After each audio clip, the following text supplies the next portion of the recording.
Hello and welcome back to the Biostasis Technologies podcast. Our guest today is Christine Peterson, who has a long and deep history with futurism, thinking about nanotechnology, AI, space, many other things, including life extension. And we're very pleased to have her on the show today. Welcome, Chris. Thank you, Max. Now, rather than me try to give a summary of what you've done in your many years, perhaps you could tell me a bit about your background. I know we met, back in the 80s? Would it be late 80s or early 90s, a long time ago, and with a number of common interests. So you're obviously known for the Foresight Institute, among other things. So tell us a bit about how you came into this whole area of advanced technologies and the effects of those technologies.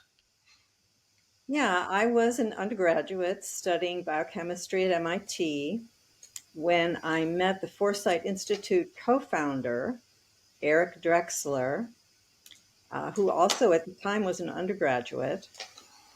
And he had been beginning to think, he was at the very beginning of his journey toward thinking about molecular nanotechnology, which was a completely new concept at the time. Specifically, building artificial molecular machine systems able to construct materials and products with atomic precision. So the possibilities of that were very exciting to both of us and got us both on this very long journey toward seeing what are all the implications of that prospective technology in a wide variety of domains. So, actually, before we go into the various domains, one area, because I was talking about this recently with a journalist who's interested in the roots of extropian thinking and such like, one area that seems to be disappointing if you look at it in a certain aspect is nanotechnology, right? Space, we also were disappointed in for a long time, but that finally seems to be taking off now, and AI seems to be going somewhere. But what about the current state of nanotechnology? And I know that the term is misused, and you might want to define it specifically to distinguish from nanomaterials and so on. But how do you think nanotechnology in the sort of Drexlerian vision is going at this point? Well, I think rather than call it nanotechnology, just to be super clear, I'll just refer to it as artificial molecular machine systems. So this is sort of by its nature is an incremental field. It's also one where the progress as it comes does not sound super sexy, especially to those who are not in the field. So I think all of us in the earliest days were hoping that very large amounts of funding would flow into this space because of the very large potential benefits that it offers. We were very young at the time and not particularly politically sophisticated. So we assumed that there'd be some connection between the amount of funding and the benefits. But now, a few decades later, we can see that is not how the world works. And the funding has not been at the level that we would have wanted to see. So progress has been going on. It's gradual, it's incremental, it's not sexy. And again, I would say not at the rate that we originally hoped. Right. I think early on, a lot of people thinking about nanotechnology or artificial molecular machine systems, or MNT, or however we're calling it, because the devices are extremely small, surely it's got to be cheap to make them, right? We just need small things. It's not like building a gigantic rocket or a large fabrication plant. But it turns out that apparently that's going to be a little more difficult than that. And actually, it does require a lot of infrastructure that we're really just beginning to build up. So is that where you see it? And do you think we might see some acceleration? It's certainly true that the challenge of building something does not necessarily directly relate to the size. What we're dealing with here is extraordinary complexity. So I think it's the complexity that is the challenge here rather than the size. I do expect to see significant speed up, but not due to some amazing new amount of funding that might be flowing in, but rather because of artificial intelligence. Even in the very early days of our speculations about these molecular machine systems, we started to debate, and this was in the 80s. We debated which would come first, molecular nanotechnology or artificial intelligence. We strongly felt that whichever one came first would greatly promote the other. At this point, I think it's pretty clear most people would say that artificial intelligence is coming sooner. And I think our original speculations that artificial intelligence would then, in its turn, speed up molecular nanotechnology, I think that is true. I think it's fairly obviously true. So we're going to be in for some very exciting times over the next 10, 20 years, I think. So it would seem that the current generation of AIs, which of course is certainly advancing very rapidly, the LLMs, do you think they have the right kind of capabilities to do this? It seems like we don't maybe need something like real artificial general intelligence or true reasoning. It seems what we need is something that LLMs can do, which is a lot of statistical analysis and combining different things together to produce something apparently new. So generating new proteins and so on, and perhaps new devices for nanotechnology. So do you think the current LLMs will do that job, or do you think we need something more advanced that reasons more like humans but more powerfully? I would say I would agree that we don't need artificial general intelligence to do this task. I'm not sure that today's LLMs, large language models, are up to the task that we're wanting to do here. It's possible that we're looking for some third type of intelligence that's not language based. I think we've only begun to scratch the surface of what structures can be built. We have large language models; they're amazing, but that doesn't mean that's the be all and end all for AI by any means.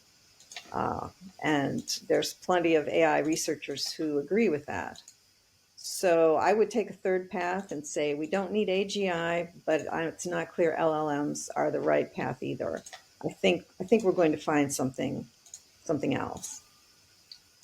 Right, I'm on the same wavelength there. I think what's going on is actually quite incredible, of course, and it's almost fulfilling some of the dreams we had a few decades back. But on the other hand, they clearly don't actually understand anything, so it's going to have some limitations. Of course, we have problems with hallucinations and such. I know people like Ben Goetzel and Peter Voss are working on a different kind of AI. I think Peter calls that cognitive AI, to work a bit more like a human does, that you wouldn't need massive data sets, and it'd be very good at learning new things, which LLMs seem to be limited in doing. So I think you're probably right about that. And of course, that means that the timetable becomes more awkward because, as you'll remember from back in the 80s and 90s, there's a lot of talk about artificial intelligence and not really a whole lot of progress. It looked like neural networks were doing well, and then things slowed down again. Extending, projecting what LLMs can do might be fairly straightforward, at least for the next year or two. But if we're talking about a genuinely new form of AI, that means basically we have no idea when that's going to happen, right? Would you agree, or do you think we can put some kind of time frame on that? I think there's two ways to look at it. On the one hand, we're speculating about a new form of computation, new types of data structures. So by definition, it's new, so we can't put a date on it.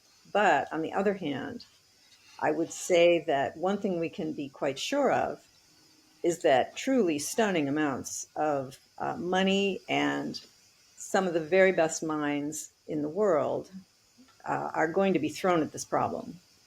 So I suspect it may be a bit like Moore's law, where the expectation of progress drives availability of resources and attracts talent, and basically pushes the field forward due to these expectations. And of course, driving everything else, there is now a pretty strong understanding that this whole field has military applications. And so it's not just economic benefit that's driving the field. It's national security concerns. So that unlocks truly amazing amounts of resources, not just in one country, but in multiple countries. So I think that, yes, it's true that we can't really be sure uh, about when something's coming.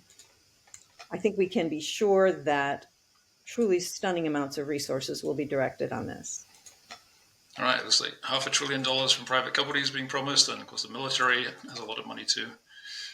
Do you get the same feeling that I do? If you remember back to the 90s, especially the second half of the 1990s, it felt like something was happening. Everything was going pretty well. Economic growth was doing well. The US actually had a budget surplus. It was amazing. Some people were kind of feeling like a singularity might be approaching. And then, of course, things didn't happen that way. There was a big crash and things went badly. All those drugs we were promised from decoding the genome didn't happen. Actually, drug discovery slowed down. But today I'm getting that sense again, I think partly because of AI really doing quite well, but also because of space, which is something I've personally been fascinated in for many decades since I was very small, which is finally happening. Do you get that same sense too, or do you think we should be cautious about getting too excited about the next 5 or 10 years? It's a tricky time. On the one hand, there is certainly a feeling of optimism in terms of technology and entrepreneurship also. Um, it feels like a boom time in some ways. On the other hand, if you track the economy and politics, things look much more uncertain. Um, so it's very hard to say. Being based here in Silicon Valley, I can say for sure that we have boom and bust cycles and that this is normal. So yes, we're in an AI boom right now. Um, a lot of new defense money is proposed that flows into technology.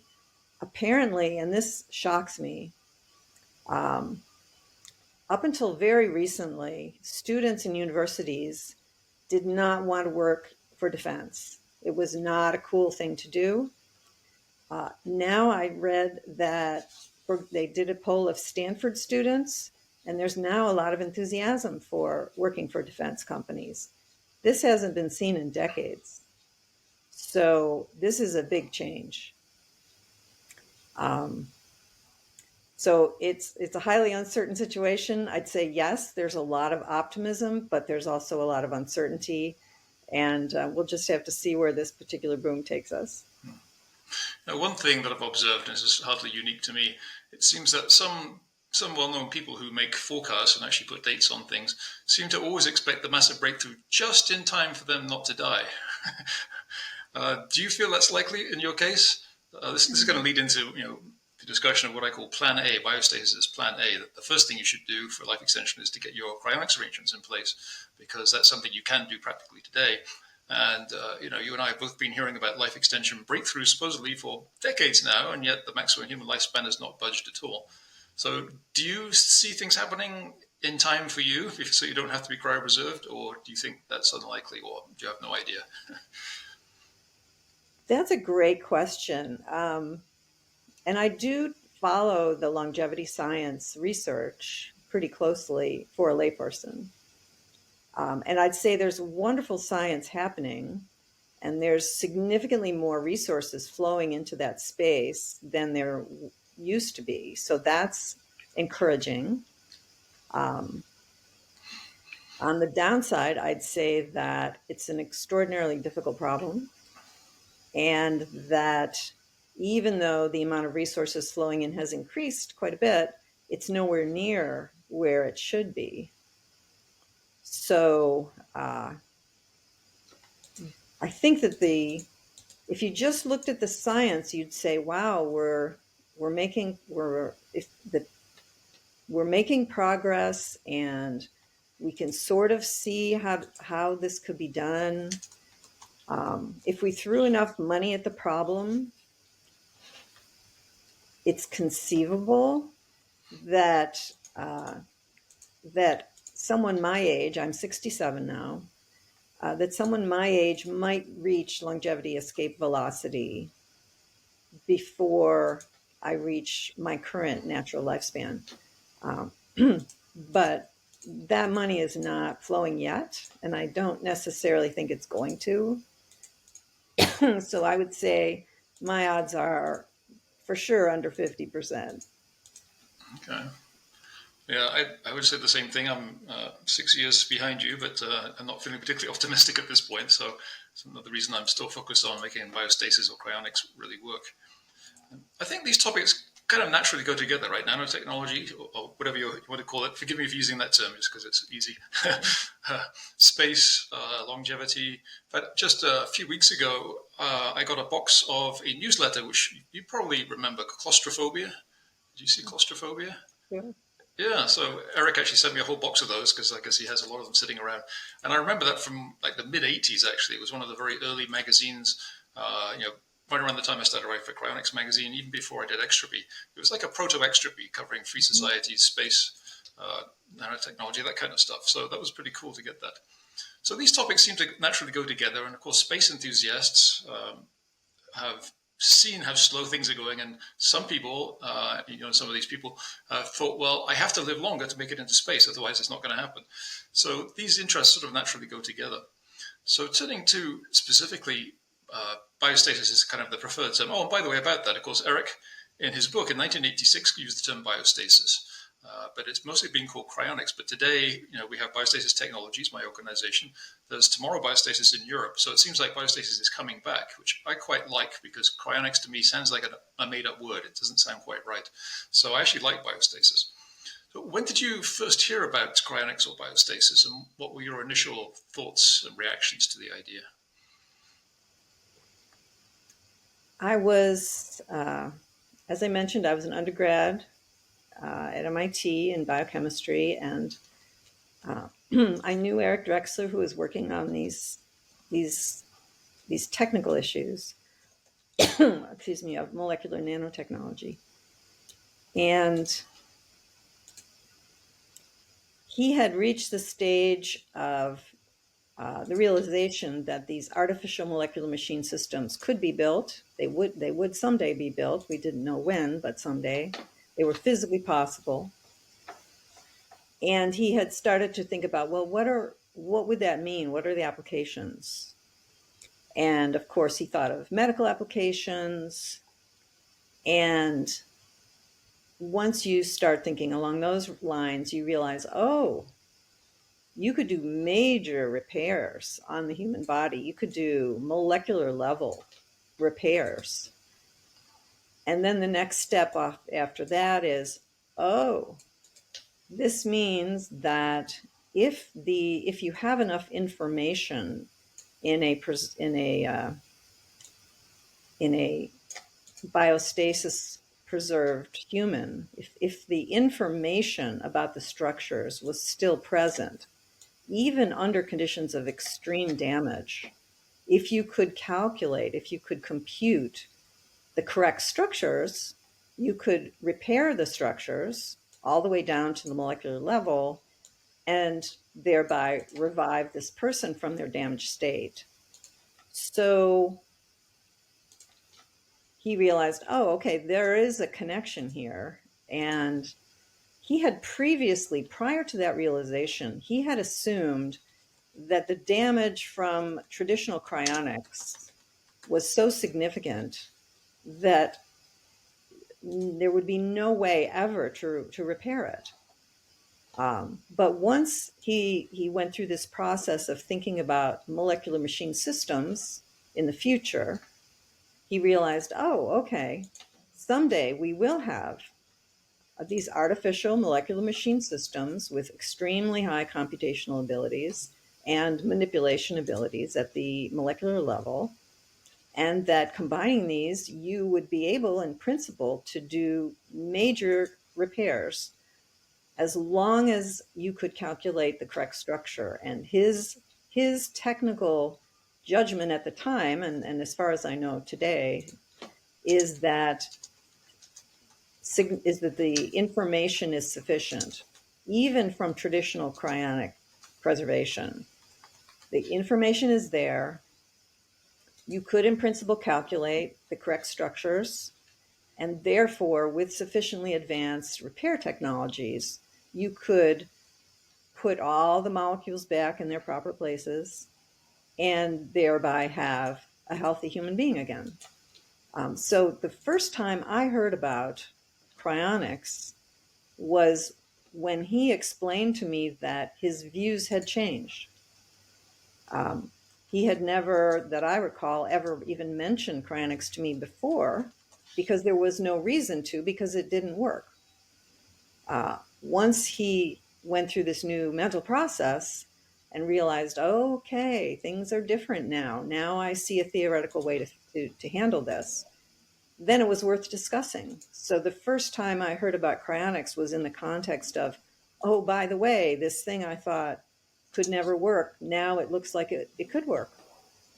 So that was my first introduction was we have a new insight here that's relevant to this question of whether cryonics makes technical sense or not. So was that what, the mid-80s, 84 or 5, something like that? Oh, no, way before that. Way before that. Okay. I think I was still an undergrad. Ah. So that would have been late 70s. Okay, so it's well before Eric's first book on that then. Oh, yes. Yeah.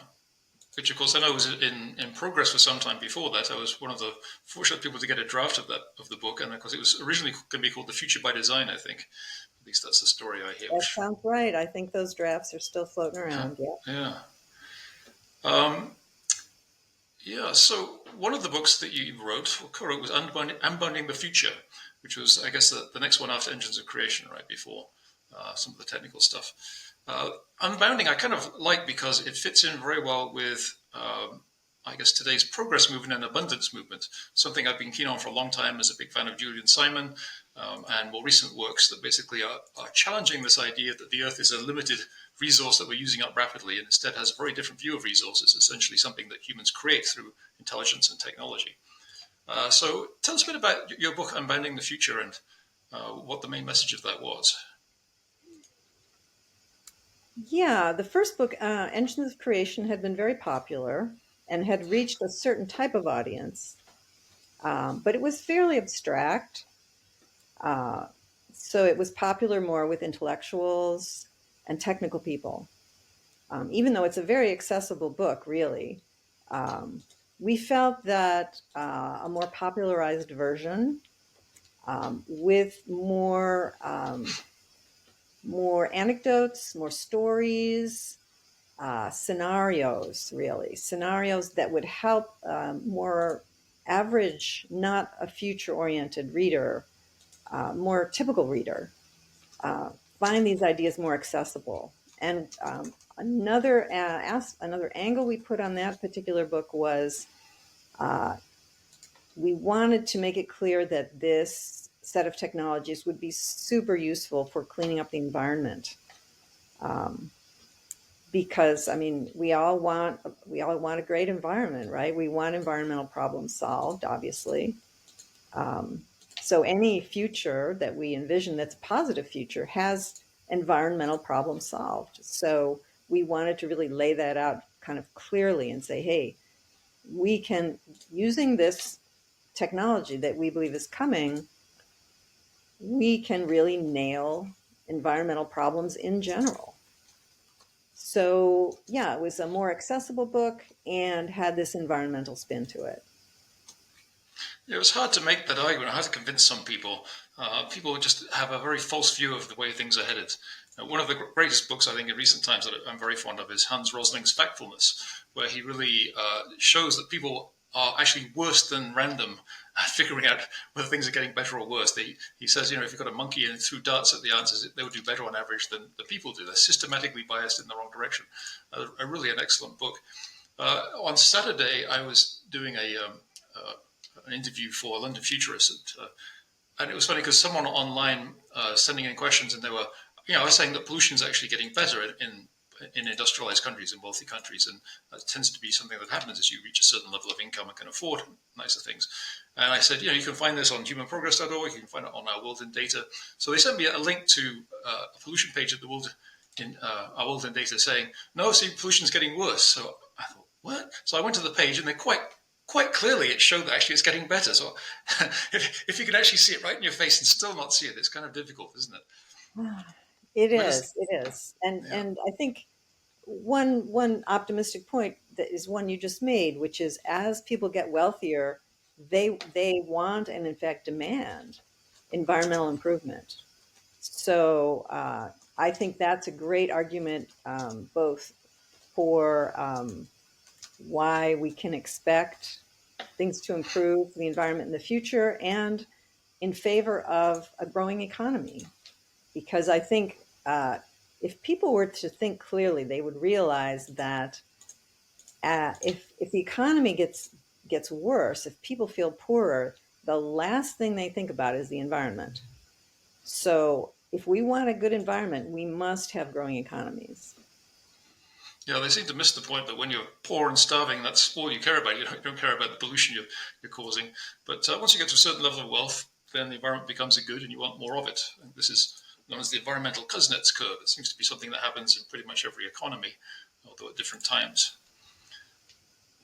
Oh, Yes. by the way, when you were talking about Eric's view on why he changed his mind on cryonics, do you think it'd be fair to say that his view is what today we often call the information theoretic view of death, rather than sort of a biological or visibility view? It's really the idea that the brain has a certain structure, the mind and personality are essentially part of the brain structure, and so long as we can preserve that sufficiently well and then repair it, then you're bringing the person back.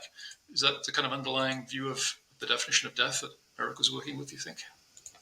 Well, I can't speak for him, and you know him, so if you want a quote from him on that, you can get it directly. But I'm going to speculate. My understanding of what he was saying fits with that view. Right. That seems to make sense. I think it was Ralph Merkel who gave it the name information theoretic death, which I'm trying to think of an alternative name because that sounds a little bit too wonky for non-programmer types, I think. Let's see. Oh, well, so we're talking about a little earlier the rate of progress or lack of in life extension. Do you have a personal life extension program? And if so, how do you go about sorting out all the nonsense to find stuff that might actually be useful? Ah, I certainly do have a program. I do many things, uh, and it's very challenging to sort out the good science from the nonsense. Fortunately, I have a number of benefits in that. One is I do have that biochemistry background. I am able to read the medical literature and the science literature, and I have access to some of the best researchers, in part through my work at Foresight and just because I have made friends with many longevity folks, um, who are either researchers or investors or people who use some of these more edgy techniques themselves because they can afford to do so. So I have wonderful contacts and human resources I can call on to help me figure out what to do. I don't distinguish strongly between things that improve my health and things that extend my longevity. I think longevity is just health that doesn't stop. So it's not like there are some things you should do because they improve your health and other things you should do because they improve your longevity. This is like a spectrum. Uh, so they're all the same things, right? So I do many, many, many things to improve my health, and some of them people classify as longevity techniques. That's fine.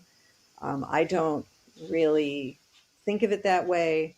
I just look for things I can do that improve my health and make it less likely I'm going to become unhealthy in some way.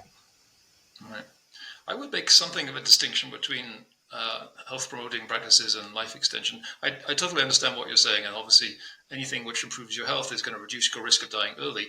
But when we talk about your hardcore life extension, we're really talking about not just maintaining health till 90 or 100 or so on, but actually to extend the maximum lifespan as well in good health. And so obviously a lot of things that can improve your health can't do that today. So what do you do? Which things do you think are the most important? So I always think, that unfortunately, the tough answer today is still exercise and diet. Probably two of the most important things you can do. People don't want to hear that. What are your top few measures in terms of your life extension program? Yeah, well, there are the basics. You mentioned two of them, exercise and diet. Those are both absolutely critical, and you have to do them. There's no way around it. Some other basics include sleep. Sleep is absolutely critical. That's when your body does its repairs, especially on the brain. Uh, and the brain, we have to take care of our brains. It's the only organ you can't get replaced, right? So sleep, I am absolutely very strict on my sleep. Stress reduction is also very important, uh, and I'm pretty. I do a lot of things for that as well. Uh, Other basics include air and water. Um, it's super important to breathe clean air, and it's something that people who are into longevity absolutely need to prioritize. Um, it turns out that a significant fraction of the chronic diseases that people die of now, whether it's heart disease, cancer, etc., are due to breathing bad air. And so I have air filters in my home. I live on the West Coast where we get fabulous air coming off the Pacific. So I take that very seriously. Um, Also, water. Um, Unless you're very fortunate, you've got the tap water that you may be drinking has things in it that you do not want to have. If you're a longevity person, you do not want to drink that stuff. You absolutely have to either filter your water or distill your water, unless you are getting extraordinarily clean water, which almost nobody is. So these are the basics. And then there are many other things that we can talk about. There's a long, long list of things. Do you think there's anything else in terms of, say, supplements or other treatments other than the basics that we talked about that actually work substantially? Yeah, there are a few. One that I take is called Depronil. The generic is called Selegiline, and the numbers are pretty decent on that. It's worth taking. It's quite low dose. It's not, it's a prescription drug, but not It's a super hard. Parkinson's drug, is it? I don't Originally? recall what it's mainly used for, but it's not hard to get. Um, I have a prescription from a doctor who's not particularly edgy, so not super hard to get. That was popular back in the 90s. I remember that one along with paracetam, which is the only thing that ever did anything for me, only in a very large dose.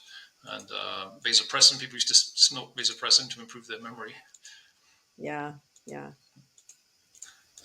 Anything I apart have from that, like melatonin or I the other do. I mean, things? I take melatonin. I mean, it's such a routine thing. I don't really think of it as a longevity thing, but yeah, sure, I take melatonin. One unusual thing that I've started experimenting with lately is very low dose nicotine patch.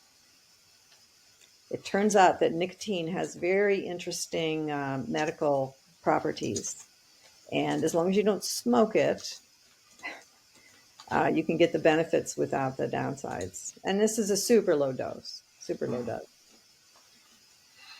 Yeah, I've tried that too. I don't particularly like the gum, but it's certainly better than smoking it.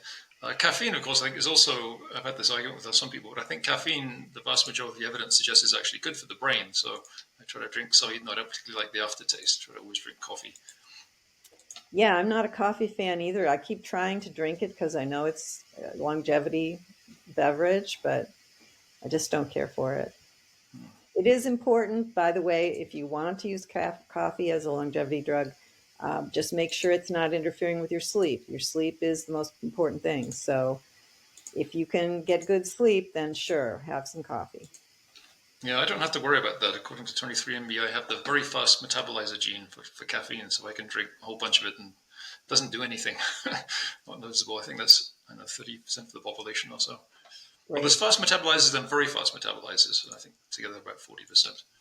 No, interesting. It sounds like, like me, you're not entirely confident that life extension will make it. It's kind of an unknown, depending on how big the problem actually is and whether AI can advance us on that. So it looks like there's a fairly good chance we'll need biostasis to work. Do you have a personal estimate of the odds of it working for you? Great question. I think of it, I divide it into two categories. One is the theoretical, technical, or scientific likelihood of it working for me. And the other is the social or political or economic uh, world situation and how that impacts whether it will work for me. So, on the science side, I feel fairly confident. I don't think the situation has changed since the late 70s when Eric first figured this out. Um, assuming I don't, assuming I'm not in a plane crash over the sea or something and don't get to participate at all in cryonics, I think the science side is pretty good. Um, the social or economic or political side, for example, will we have a terrible economic depression to the extent that the systems required to keep the facilities going break down, perhaps a war in which the supplies break down, um, perhaps a social movement that decides this is a bad thing. Those are possibilities. And that's where my concern really lies. Especially since it's still a very small industry. It's really quite tiny, although it seems to be doing quite well in Europe right now, but it's still a tiny fraction of the size it needs to defend itself. Although Alco has actually managed quite well in various lawsuits to sustain itself, and there are at least some good legal precedents these days. But yes, anything could happen with the war, something could go drastically wrong.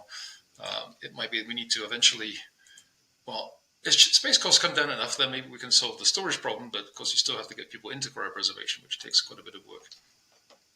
Do you think that something like molecular nanotechnology will be needed to revive biostasis patients, or do you think that some might be preserved sufficiently well that it doesn't require that level of technology? That's a great question. My impression is that the people who have entered biostasis up until today and those who are currently going into it today are going to require that level of repair. I think it's possible going forward that that with the new technologies coming along, for example, one might be persiflation with very low temperature gas. We could conceivably get the damage levels much, much lower. And it's possible that with these more advanced technologies, we won't need this level of repair. I think that's very plausible, but as of today, those are not available. So, if I have a heart attack today, then I think it will. And if I go into cryonics today, I think it will definitely require the full molecular nanotechnology repair process. So there's a huge variation, of course, among current patients. There's some people, well, many people, unfortunately, too many who had basically a straight freeze or a very poor perfusion because it's too long took place between by the time they were legally dead as the time that the team actually starts. I think it's possible that some recent cases might actually be good enough that you don't require nanotechnology. If there was no delay, for instance, an ideal situation where I know Alco's done at least two of these cases, probably more by now, death with dignity cases, where I was in the office one day a few years ago, and someone called up and said, "Look, I want to go on Wednesday." And we said, "Whoa, hold on a little bit. We've never done this before. We've got to get it right." But so rather than a week, they gave us 2 weeks. But that really works well because you basically make an appointment for your biostasis. You don't have to worry about missing the flights or any delay. So, and if you do that somewhere near a cryonics facility, it's basically zero delay. And as long as you've got good blood vessels, because not everybody does, you get a good perfusion and pretty much vitrify everything with very little ice formation. And if you can do that, I think maybe you won't require nanotech, but I agree for the vast majority of people so far, you probably will. And if we start doing something like vitrifixation, a combination of vitrification with chemical preservation, then you probably will need nanotechnology because you have to undo all those cross-linking molecules. But yeah, we're working pretty hard to improve those procedures. You mentioned persiflation. Another one, of course, is liquid ventilation, something that our organization has been testing and hopefully will be actually able to use very soon. There's been a lot of different people working on liquid ventilation. Charles Platt has done the latest design with us, and it looks very promising. That will greatly accelerate the drop in temperature as well. But talking about health and the basics, exercise really matters, and diet exercise matters not just to stay healthy, but actually to get a good cryopreservation. Because if you haven't taken care of your health diet-wise and exercise, your blood vessels are probably going to get clogged up, and we probably won't be able to cryoprotect the brain very well. So there's an extra incentive there, I think, as well as just enjoying good health.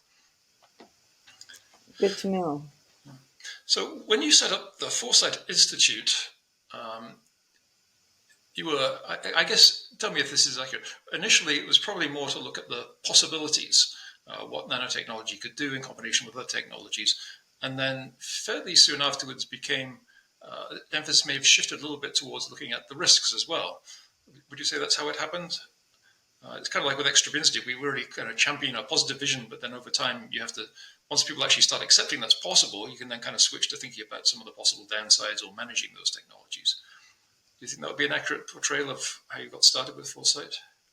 Well, as you may recall, in those early drafts of Engines of Creation, this was our founding book, and it did address that concern pretty vigorously. So I would say that the concerns arose very early in thinking about this. They came up, and you can see why, because once you hear about this idea of artificial molecular machine systems and you start thinking about the benefits, it only takes a few hours before you're on to the military applications, including offensive military applications. And it's very hard to ignore. So I would say that we knew very early on that this was going to be a mixed bag, and it was all in the book. It's all right there. You can read it now. The book is still good, I like to read it about every 10 years or so. It's a great book. All right, so it was probably the two main things then were grey goo and military applications that would be worried about, I suppose. Yeah, I think those are the two big ones. And I think of those two, the military applications are, the gray goo concept was sort of a new idea, but the military applications are the ones that I think became more concerning. Gray goo is something you can head off. Military applications, as long as human beings are involved in dealing with this technology and controlling it, we're going to be having this military applications problem. Yeah. So you remember a little while back, what year was that? Somewhere around 2000, Bill Joy wrote in Wired magazine, "The Future Doesn't Need Us," in which he worried about the GNR technologies, genetic engineering, nanotechnology, and what you call robotics, but I guess he really meant AI plus robotics. He, along with people like Leon Cass on the President's Bioethics Committee, were really taking the kind of technologies you and I discuss very seriously, but seeing them as a very negative thing. Do you see, well, since AI is kind of the big thing, do you see AI as more of a promise or more of a threat, or what kind of combination of the two? That's a great question. Personally, in the long term, I think of AI as a benefit. I have an relatively optimistic view of the long term of AI. In the medium term or the near term, I am concerned about military applications. I think this is going to be used. It's already being used in warfare. I think the possibilities for use in warfare are pretty terrifying. So I guess I'd say I'm a short-term to near-term pessimist and a long-term optimist on this one. Okay. I know Foresight, for some time now, been using the term existential hope. And I've used the term existential opportunity because the existential risk is such a negative thing, and people get obsessed with downsides and apocalyptic scenarios. So, I define existential opportunity as all the really, really good stuff you could do with these technologies. And I presume existential hope is a somewhat similar idea. Would you like to explain the idea of existential hope and why you talk about that? Yeah, obviously it's a play on the old phrase existential angst.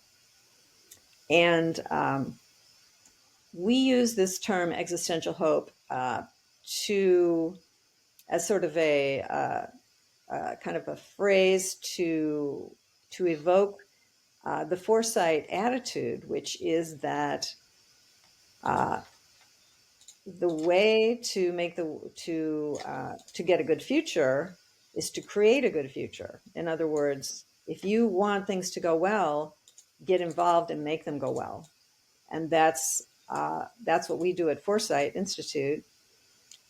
And the existential hope meme is basically getting across this point that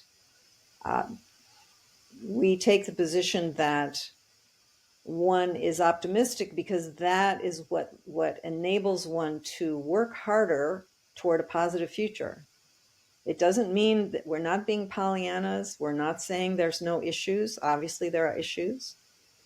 But how do you get the energy to make the future turn out right? Well, one way to get that energy is to focus on a positive vision of the future and work to make that positive vision happen.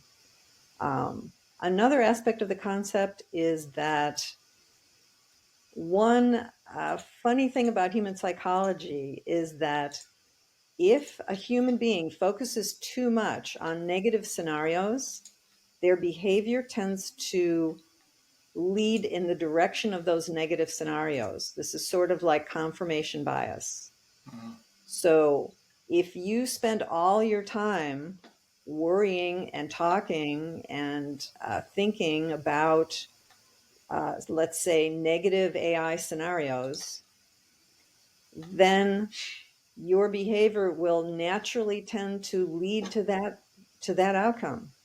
And even though you know it's a bad outcome and you don't want that outcome, your behavior will tend to lead in that direction. So that's one of our positions is if you want a positive outcome, define the positive outcome, work toward the positive outcome, and gather with other people, as we do at Foresight, to work toward that outcome.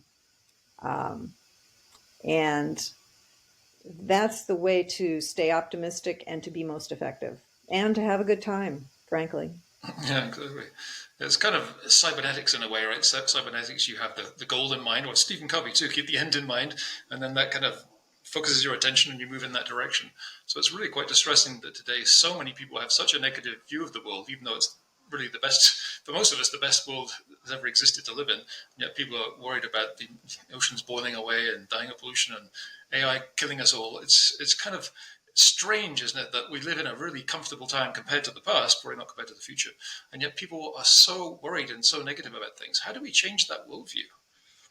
Yeah, it's a huge problem, especially among the young people. Traditionally, young people are the ones who are idealistic and optimistic and work toward positive futures. But somehow we have convinced a whole one or two generations of folks that the world is ending and they're going to die.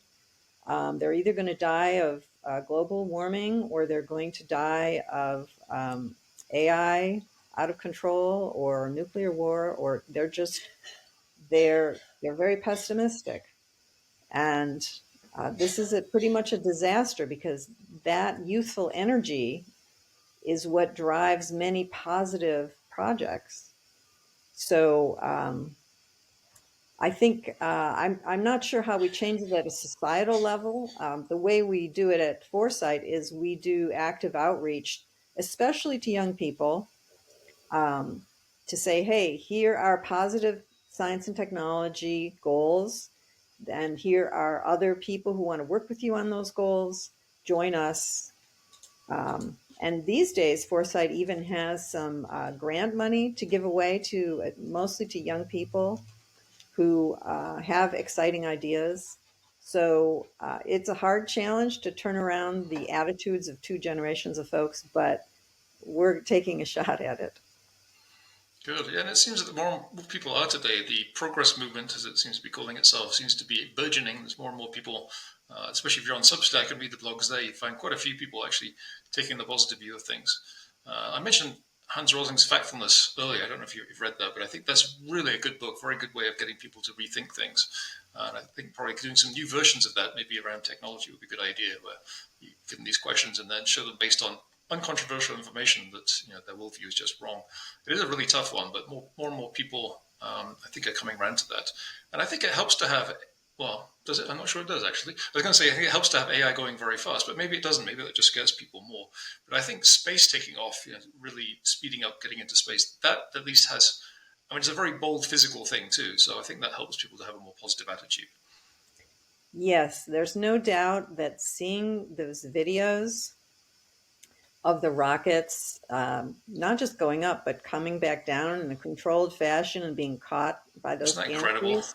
That blew me away. I mean, it's when you see that, it's like, wow, we really are living in a science fiction world Mm-hmm. now, and it has positive aspects.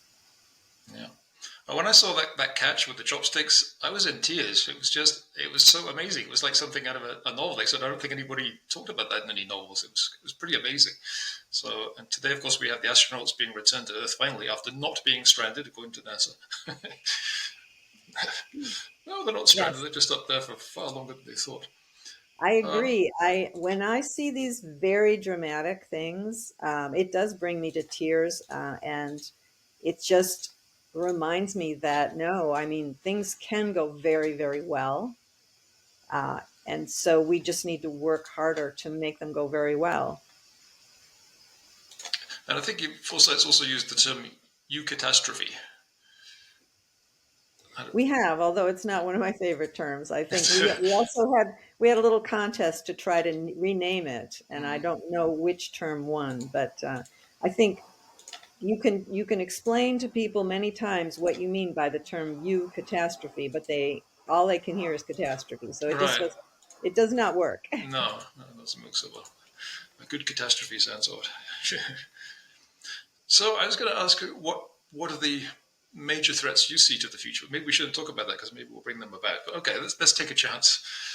So if you see AI as something of a threat for military reasons in the news, what else do you worry about? Do you worry about are you worried about environmental damage? Are you worried about future pandemics? About nuclear war? What do you think are the real major threats as opposed to the ones that people actually worry about mostly?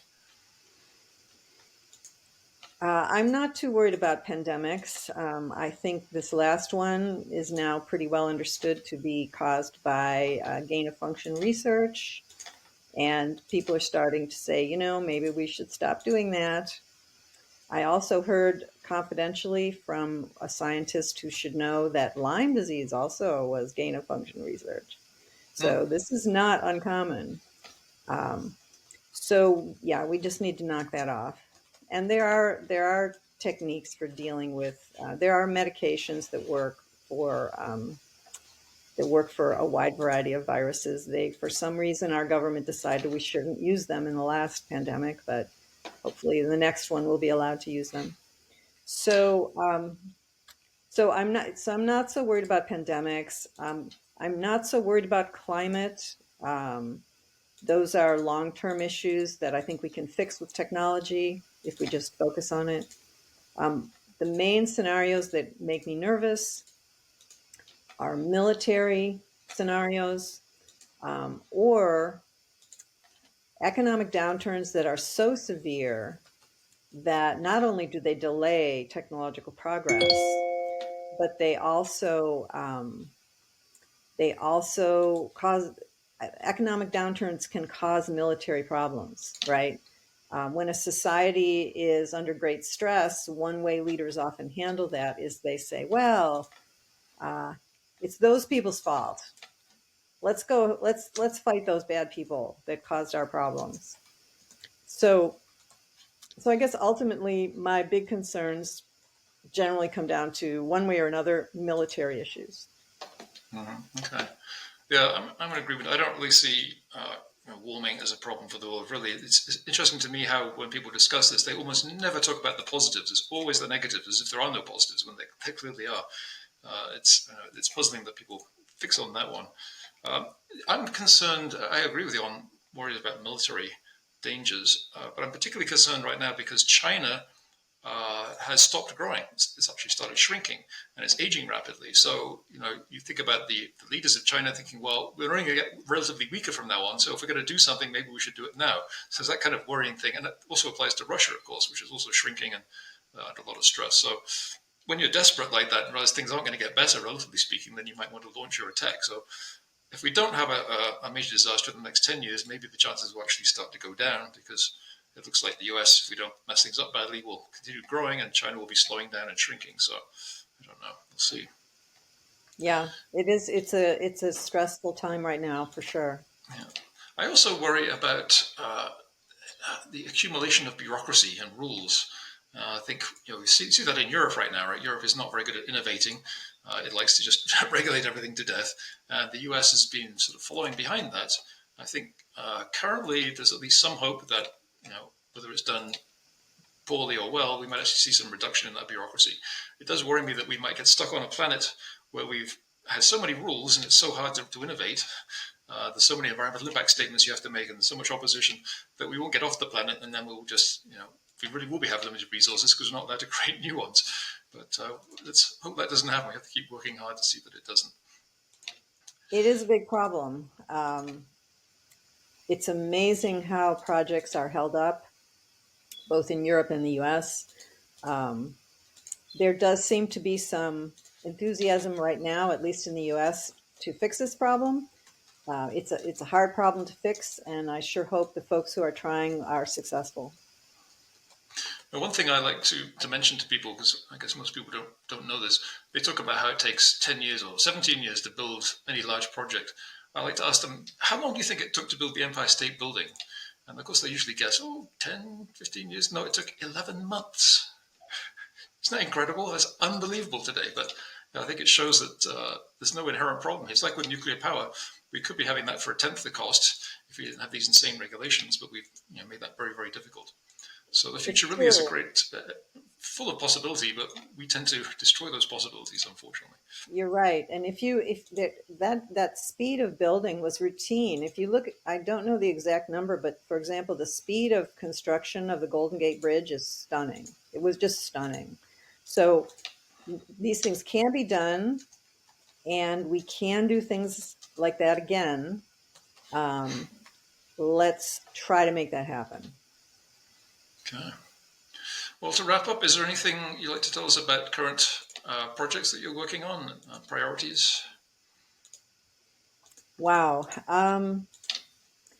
These days I'm mainly try to help Foresight Institute in its many goals. So I would say that if there's anyone listening who resonated with what we were talking about today and is excited about the Foresight vision, just reach out to me. I'm super accessible. Just my last name, Peterson at foresight.org. We would love to talk with anyone who wants to make these things happen. Okay, very good. Will I see you by any chance in Northern California at the Vitalist Bay event? I'll be there for the Biostasis week. Absolutely. Yes, I'm speaking and I wouldn't miss it. Very good. All right. Well, thank you, Chris, for coming on. And you have such a deep history with this topic. It's great to have you on the podcast, and hopefully we'll have you back at some point. Wonderful. This has been so fun. Thanks, Max. Thank you.